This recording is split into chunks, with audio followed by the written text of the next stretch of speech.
Hello दोस्तों, good evening, नमस्कार। आपका स्वागत है हमारे YouTube channel it's easy to learn 138 में।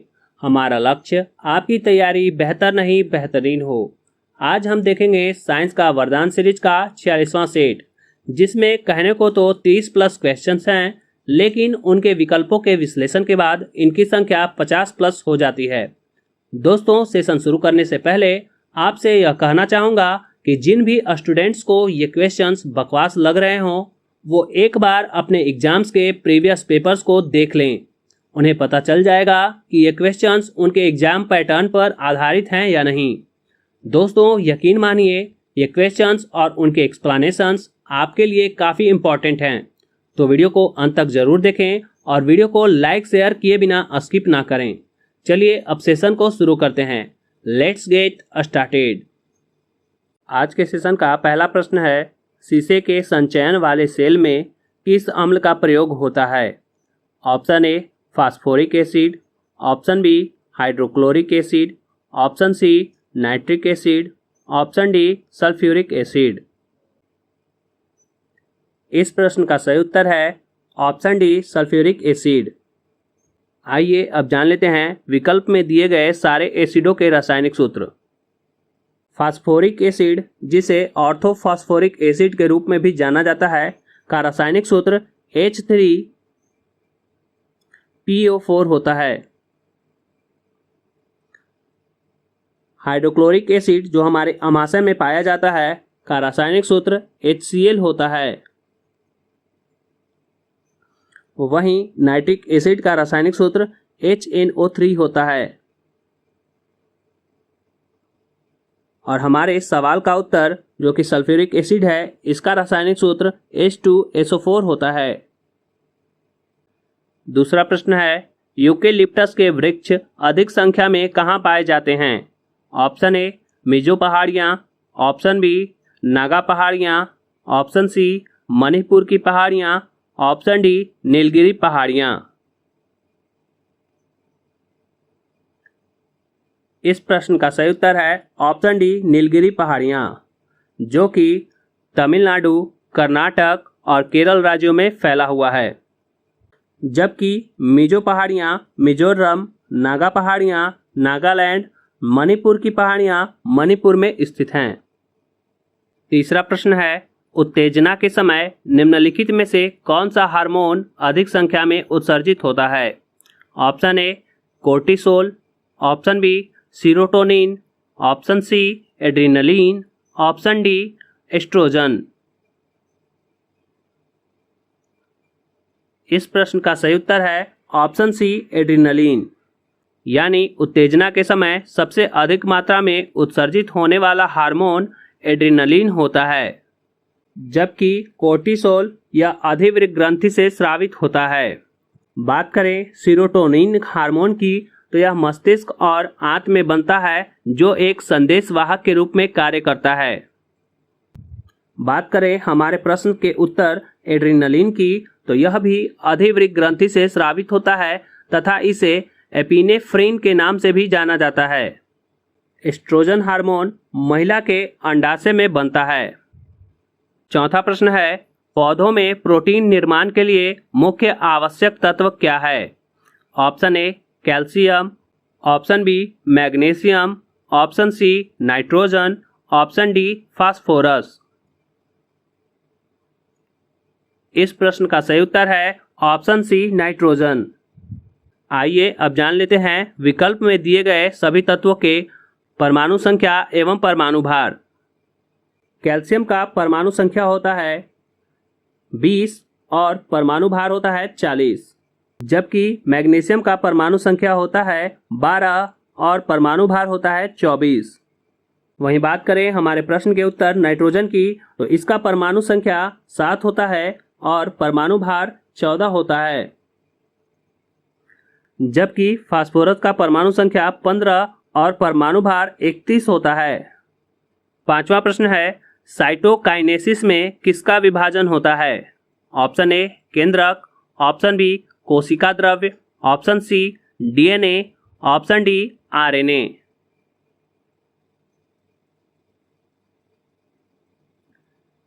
इस प्रश्न का सही उत्तर है ऑप्शन बी कोशिका द्रव्य, यानी साइटोकाइनेसिस में कोशिका द्रव्य का विभाजन होता है।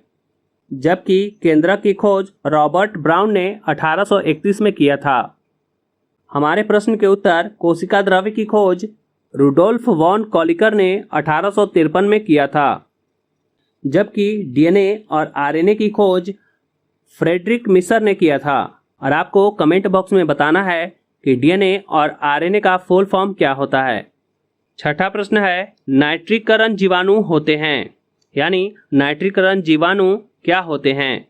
ऑप्शन ए मृतोपजीवी, ऑप्शन बी परजीवी, ऑप्शन सी स्वपोषी, ऑप्शन डी प्रकाशानुवर्तन।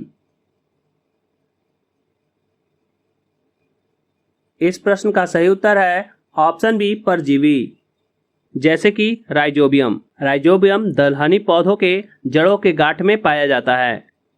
मृतोपजीवी वैसे जीव होते हैं जो मृत जीवों से अपना भोजन प्राप्त करते हैं। जबकि बात करें स्वपोषी की, तो स्वपोषी अपना भोजन स्वयं बनाते हैं। और प्रकाशानुवर्तन वैसी प्रक्रिया है जिसमें पौधे प्रकाश के प्रति अपना उद्दीपन प्रस्तुत करते हैं। सातवां प्रश्न है प्रकाश संश्लेषण एवं श्वसन दोनों के लिए आवश्यक क्या होता है। ऑप्शन ए सूर्य प्रकाश, option B oxygen, option C जल, ऑप्शन डी साइटोक्रोम। इस प्रश्न का सही उत्तर है ऑप्शन डी साइटोक्रोम। जबकि प्रकाश संश्लेषण की क्रिया पौधे सूर्य के प्रकाश के उपस्थिति में करते हैं, वहीं ऑक्सीजन प्रकाश संश्लेषण के दौरान निकलने वाला गैस होता है। जबकि जल प्रकाश संश्लेषण के दौरान निकलने वाले ऑक्सीजन का स्रोत होता है। आठवां प्रश्न है डीएनए किसमें पाया जाता है। Option A ER, option B mitochondria, option C lysosome, option D ribosome. इस प्रश्न का सही उत्तर है ऑप्शन सी माइटोकॉन्ड्रिया, जिसे कोशिका का पावर हाउस भी कहा जाता है। वहीं ईआर का पूर्ण रूप है एंडोप्लाज्मिक रेटिकुलम। बात करें लाइसोसोम की, तो लाइसोसोम कोशिकाओं की आत्महत्या की थैली कही जाती है। और राइबोसोम प्रोटीन का संश्लेषण करता है। नौवां प्रश्न है व्हेल मछली किस वर्ग में आती है। ऑप्शन ए पक्षी, ऑप्शन बी मत्स्य, ऑप्शन सी उभयचर, ऑप्शन डी स्तनधारी।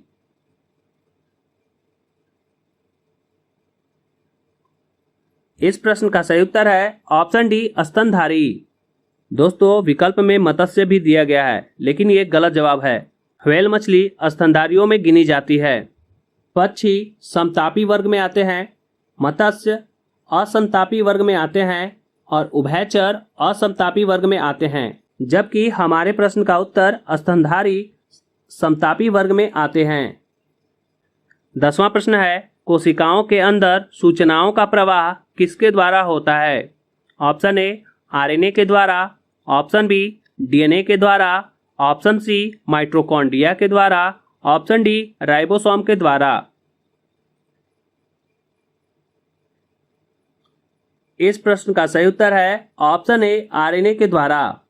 डियर स्टूडेंट्स, मैंने 5वें प्रश्न में आपसे पूछा था डीएनए और आरएनए का फुल फॉर्म। चलिए मैं ही आपको बता देता हूं कि आरएनए और डीएनए का फुल फॉर्म क्या होता है। आरएनए का फुल फॉर्म होता है राइबो न्यूक्लिक एसिड, जबकि डीएनए का फुल फॉर्म होता है डीऑक्सी राइबो न्यूक्लिक एसिड। 11वां प्रश्न है वायुमंडलीय दाब का मान कितना होता है। Option A 1 pascal, option B 10 के पावर 6 पास्कल, ऑप्शन सी 10 के पावर 5 पास्कल, ऑप्शन डी 10 के पावर 7 पास्कल।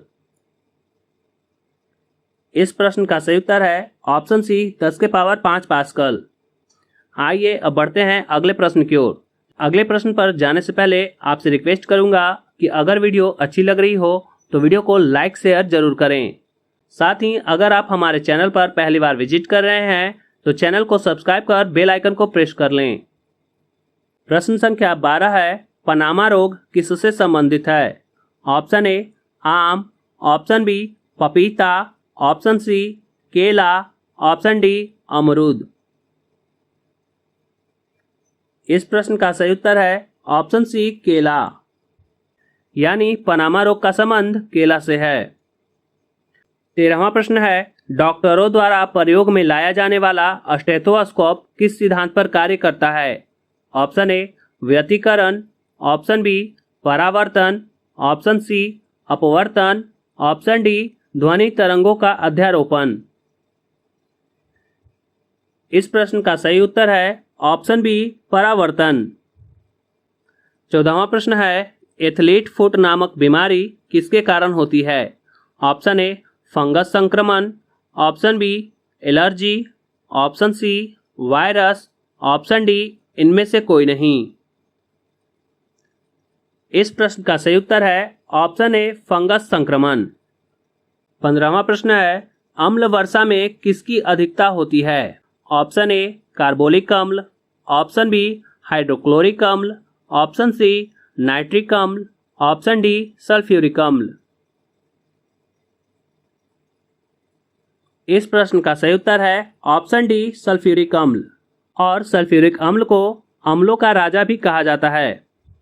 कार्बोलिक अम्ल, जिसे फिनॉल भी कहा जाता है, कोयले के टार से प्राप्त किया जाता है, जबकि हाइड्रोक्लोरिक अम्ल मानव शरीर के अमाशय में पाया जाने वाला अम्ल है, जो जठर रस का एक प्रमुख घटक है और यह भोजन को पचाने में सहायक होता है।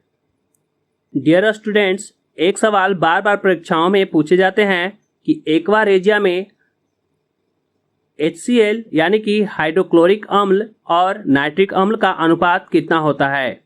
इस प्रश्न का उत्तर है एक्वा रेजिया में सांद्र HCl यानी कि हाइड्रोक्लोरिक अम्ल और सांद्र नाइट्रिक अम्ल का अनुपात 3:1 होता है। 3:1 होता है। ये प्रश्न भी परीक्षाओं में बार बार देखने को मिलते हैं कि ठंडे पेय पदार्थों जैसे कोको कोला, थम्स अप इत्यादि में कौन सा अम्ल पाया जाता है? इसका उत्तर है कार्बोनिक अम्ल। दोस्तों याद रखिएगा कि ठंडे पेय पदार्थों में कार्बोनिक अम्ल पाया जाता है, न कि कार्बोलिक अम्ल। कार्बोलिक अम्ल और कार्बोनिक अम्ल दोनों अलग अलग हैं। 16वां प्रश्न है चूहा के विष का रासायनिक नाम क्या है? Option A zinc phosphide, option B potassium cyanide, option C lead nitrate, option D zinc oxide. इस प्रश्न का सही उत्तर है ऑप्शन ए जिंक फॉस्फाइड। आइए अब जान लेते हैं विकल्प में दिए गए यौगिकों के रासायनिक सूत्र।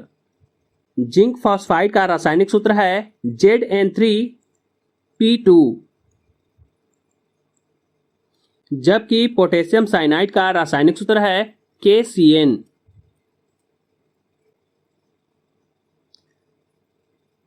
लेड नाइट्रेट का रासायनिक सूत्र होता है PbNO3 और जिंक ऑक्साइड का रासायनिक सूत्र है ZnO। 17वां प्रश्न है विटामिन जो किसी भी साग सब्जी द्वारा प्राप्त नहीं किया जा सकता वो कौन है? Option A vitamin B, option B vitamin C, option C vitamin D, option D vitamin E. इस प्रश्न का सही उत्तर है ऑप्शन सी विटामिन डी। तो दोस्तों आखिर विटामिन डी कैसे पाया जा सकता है? तो विटामिन डी प्राप्त करने के लिए सुबह सुबह हमें सूर्य के प्रकाश का सेवन करना होता है। आइए अब जान लेते हैं विकल्प में दिए गए विटामिनों के वैज्ञानिक नाम के बारे में। विटामिन बी का वैज्ञानिक नाम थायमीन होता है, विटामिन सी का वैज्ञानिक नाम एस्कॉर्बिक एसिड, विटामिन डी का वैज्ञानिक नाम कैल्सीफेरॉल और विटामिन ई का वैज्ञानिक नाम टेकोफेरॉल होता है। प्रश्न संख्या 18 है सोरा से एल्कोहल किस विधि से बनाई जाती है? ऑप्शन ए आसवन, option B hydrolysis, option C किण्वन, ऑप्शन डी ऑक्सीकरण। इस प्रश्न का सही उत्तर है ऑप्शन सी किण्वन, यानी सोरा से एल्कोहल किण्वन विधि से बनाई जाती है। 19वां प्रश्न है बेकिंग सोडा का रासायनिक नाम क्या है? Option A sodium carbonate, option B sodium bicarbonate, option C sodium nitride, option D sodium nitrate. इस प्रश्न का सही उत्तर है option B sodium bicarbonate. Baking soda जिसे खाने वाला सोडा भी कहा जाता है और इसके रासायनिक नाम को याद रखने का ट्रिक है जिसे खाने से बाई हो जाता है। इस प्रकार से भी आप देख सकते हैं कि बेकिंग सोडा में ब है और बाइकार्बोनेट में भी ब है। जिस तरह से इसे याद रखने में आसानी हो उस तरह से आप इसे याद रख सकते हैं। आइए अब जान लेते हैं विकल्पों में दिए गए यौगिकों के रासायनिक सूत्र। सोडियम कार्बोनेट का रासायनिक सूत्र है Na2CO3। सोडियम बाइकार्बोनेट का रासायनिक सूत्र है NaHCO3।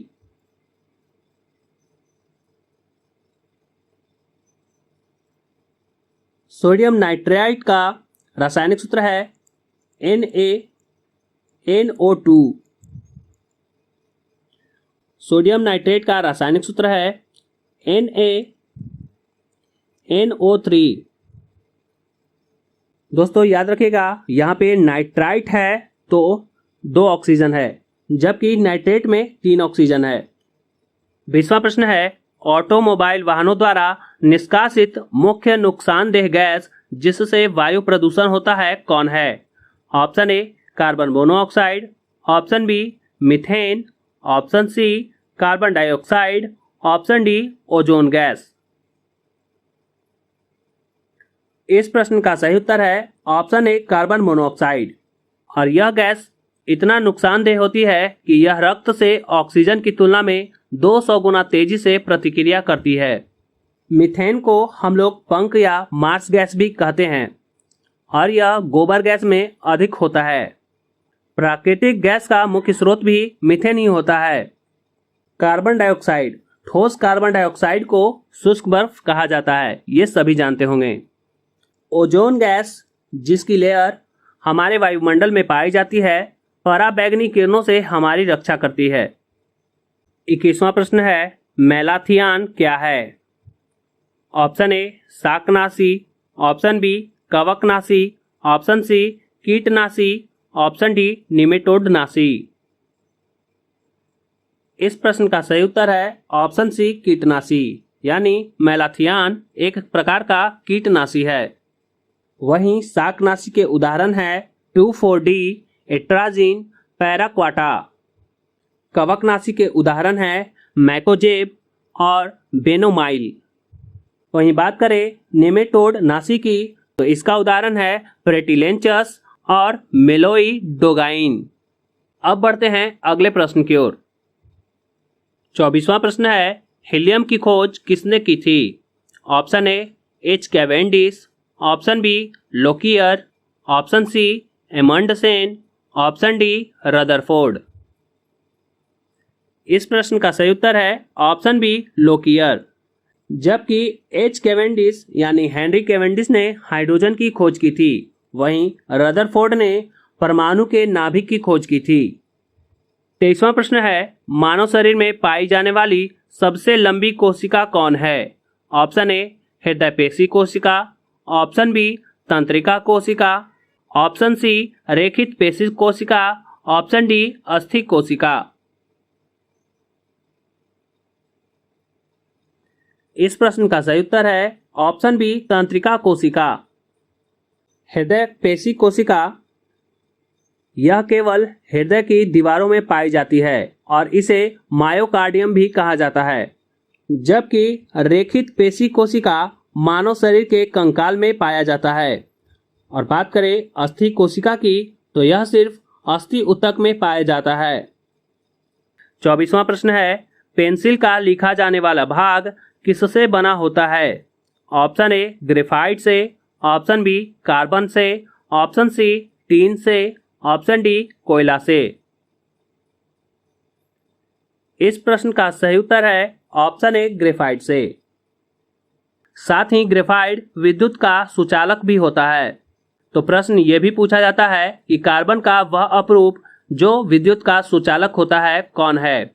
तो इसका उत्तर होगा ग्रेफाइट। 25वां प्रश्न है क्वार्क्स के कण समझे जाते हैं जो उत्पन्न करते हैं। ऑप्शन ए प्रकाश, ऑप्शन बी ध्वनि, option C electron, option D proton. दोस्तों ये आपके लिए बिल्कुल ही नया प्रश्न हो सकता है और हो सकता है YouTube पर इस प्रश्न को किसी ने न पढ़ाया हो। इस प्रश्न का सही उत्तर है ऑप्शन डी प्रोटॉन। आइए जानते हैं कि क्वार्क्स है क्या। क्वार्क्स एक प्रकार का मूल कण है जो हेड्रॉन नामक कणों का निर्माण करता है। प्रोटॉन 2 अप क्वार्क और 1 डाउन क्वार्क का बना होता है। दोस्तों इस नई जानकारी के लिए एक लाइक और शेयर तो बनता ही है, और अगर आप हमारे चैनल पर नए हैं तो चैनल को सब्सक्राइब करें और ऐसे ही प्रश्नों से अपनी तैयारी करें बेहतरीन। 26वां प्रश्न है, फलों को कृत्रिम रूप से पकाना किस रसायन का मुख्य गुण है? Option A methane, option B ethane, option C acetylene, option D benzene. इस प्रश्न का सही उत्तर है ऑप्शन सी एसिटिलीन। यानी फलों को कृत्रिम रूप से पकाने के लिए एसिटिलीन का प्रयोग किया जाता है, जबकि फलों को प्राकृतिक रूप से कौन पकाता है? तो एथिलीन। 27वां प्रश्न है, आलू में झुलसा रोग का कारक क्या है? ऑप्शन ए जीवाणु, ऑप्शन बी विषाणु, ऑप्शन सी नीमोटोड, ऑप्शन डी कवक। इस प्रश्न का सही उत्तर है ऑप्शन डी कवक। यानी आलू में झुलसा रोग कवक के कारण होता है और उस कवक का नाम है फाइटोफथोरा इन्फेस्टांस। 28वां प्रश्न है, फसलों का कौन सा क्रम प्रोटीन की बढ़ती मात्रा के अनुरूप है? ऑप्शन ए चना, सोयाबीन, मूंगफली, मटर, ऑप्शन बी मटर, सोयाबीन, मूंगफली, चना, ऑप्शन सी चना, मटर, मूंगफली, सोयाबीन, ऑप्शन डी मटर, चना, मूंगफली, सोयाबीन। इस प्रश्न का सही उत्तर है ऑप्शन डी मटर, चना, मूंगफली, सोयाबीन। आइए अब जान लेते हैं कि प्रति 100 ग्राम में किसमें कितना कितना प्रोटीन होता है। मटर के 100 ग्राम में 5 से 8 ग्राम प्रोटीन पाया जाता है, जबकि चना में 19 से 23 ग्राम और मूंगफली में 25.8 ग्राम से लेकर 26 ग्राम तक प्रोटीन पाया जाता है, जबकि सोयाबीन में सबसे ज़्यादा 36.5 ग्राम प्रोटीन पाया जाता है। 29वां प्रश्न है, हाइड्रा किस वर्ग का प्राणी है? Option A phylum protozoa, option B phylum porifera, option C phylum coelenterata, option D phylum mollusca. इस प्रश्न का सही उत्तर है ऑप्शन सी फाइलम सिलेंट्रेटा और इस वर्ग के ज्यादातर जीव समुद्री होते हैं। आइए अब ये भी जान लें कि विकल्प में दिए गए जीव एक कोशिकीय है या फिर बहुकोशिकीय, क्योंकि ये सवाल भी आपसे पूछा जा सकता है। प्रोटोजोआ एक कोशिकीय जीव है, पेरिफोरा बहुकोशिकीय जीव है, जबकि हमारे प्रश्न का उत्तर सिलेंट्रेटा बहुकोशिकीय जीव है और फाइलम मोलस्का भी एक बहुकोशिकीय जीव है। 30वां प्रश्न है, बायोगैस किस क्रिया द्वारा उत्पन्न होता है? ऑप्शन ए उध्वर्पातन, ऑप्शन बी वाष्पीकरण, ऑप्शन सी संचयन, ऑप्शन डी किण्वन। इस प्रश्न का सही उत्तर है ऑप्शन डी किण्वन। प्रश्न संख्या 31 है, ओलेरी कल्चर के तहत किसका अध्ययन किया जाता है? ऑप्शन ए साग सब्जी का, ऑप्शन बी फलों का, ऑप्शन सी सूक्ष्मजीवों का, ऑप्शन डी मृदा का। इस प्रश्न का सही उत्तर है ऑप्शन ए साग सब्जी का। यानी ओलेरी कल्चर के तहत साग सब्जी का अध्ययन किया जाता है, जबकि फलों का अध्ययन पोमोलॉजी के अंतर्गत, सूक्ष्म जीवों का अध्ययन माइक्रोलॉजी के अंतर्गत, मृदा का अध्ययन पेडोलॉजी के अंतर्गत किया जाता है। 32वां प्रश्न है, टाइप मेटल में किसका विघटन होता है? यानी टाइप मेटल किसका किसका मिश्र धातु है? ऑप्शन ए सीसा, option B antimony, option C tin, option D उपर्युक्त सभी। इस प्रश्न का सही उत्तर है ऑप्शन डी उपर्युक्त सभी। यानी टाइप मेटल सीसा, एंटीमनी और टीन का मिश्र धातु है। आज के सेशन का 33वां और आखिरी प्रश्न है, मनुष्य में किस कशेरुकी पर खोपड़ी का संपूर्ण भार होता है? यानी कि किस हड्डी पर खोपड़ी का संपूर्ण भार होता है? Option A axis, option B several, option C cervical, option D atlas. इस प्रश्न का सही उत्तर है ऑप्शन डी एटलस। जबकि एक्सिस रीढ़ की दूसरी कशेरुकी होती है जिसे C2 भी कहा जाता है। वहीं सर्वाइकल हड्डी हमारे गर्दन में पाई जाती है। सेशन में अंत तक बने रहने के लिए आपका बहुत बहुत धन्यवाद। उम्मीद करता हूं आज का ये सेशन आपको काफ़ी पसंद आया होगा और आपने इस सेशन से कुछ नए प्रश्नों का उत्तर भी जाना होगा। तो वीडियो को लाइक शेयर करना तो बनता ही है। तो बिना किसी देरी के वीडियो को लाइक और अपने दोस्तों को शेयर कर दें। साथ ही अगर अभी तक आपने हमारे channel it's easy to learn 138 को सब्सक्राइब नहीं किया है तो चैनल को सब्सक्राइब कर बेल आइकन को ऑल नोटिफिकेशन पर सेट कर लें। आज के लिए बस इतना ही। दीजिए मुझे इजाज़त और करते रहिए अपने परीक्षाओं की तैयारी। मिलते हैं फिर अगले सेशन में। तब तक के लिए be happy, be positive. Thank you.